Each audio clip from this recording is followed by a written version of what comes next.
All right, Mr. West here. Next thing we're gonna do is model the axle peg. So I'm gonna start a new sketch on my XZ axis. So let me find my XZ axis here. Click on that. I'm gonna rotate it one time so it kind of matches everything else.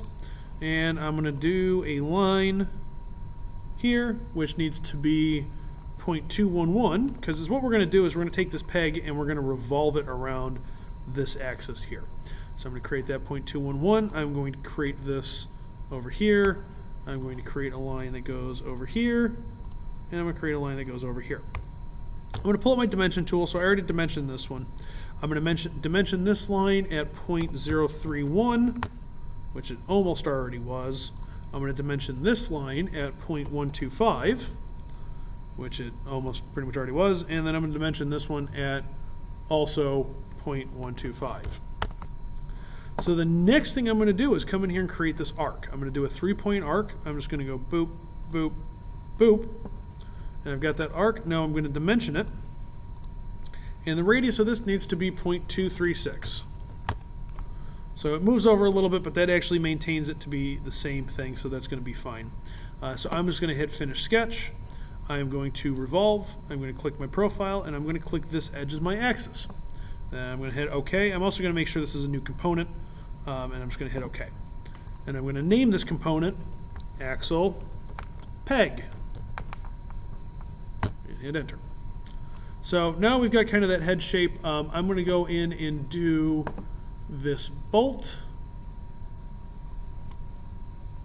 which it does. Oh, yes, it does. Never mind. It's 1/4 by 1 inch. So I'm going to go in and model those threads.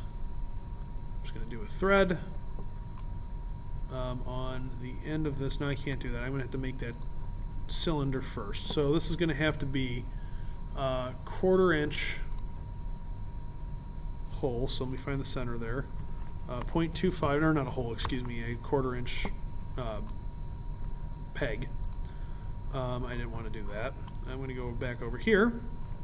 I am going to finish this sketch, and I'm going to extrude it to 1 inch. And now I'm going to go back up into Create, and I'm going to select Thread. I'm going to select on the tube here, but I'm going to uncheck full length because I only want the thread to be a partial length. I'm going to go to the end here, and I want the offset to be 0.25.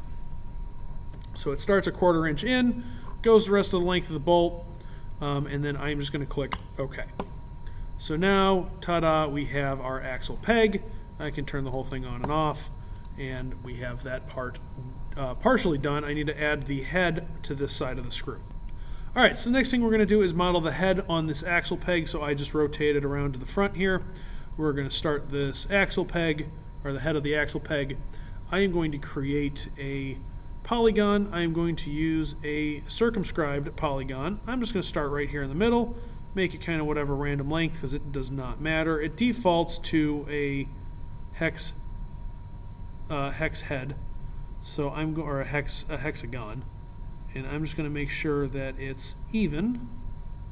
I mean, it doesn't really matter as long as it's a 6-sided polygon. This is just kind of more so for my sanity that I want it to be flat when I'm looking at it here.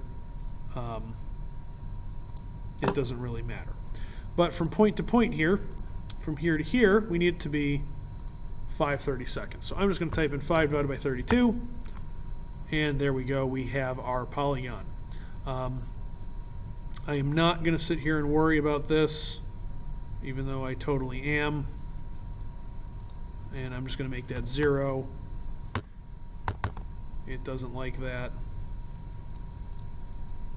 It should be okay with that, but it's not.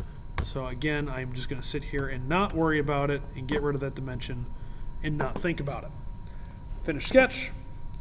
I am going to extrude in, and I just want this to be a cut.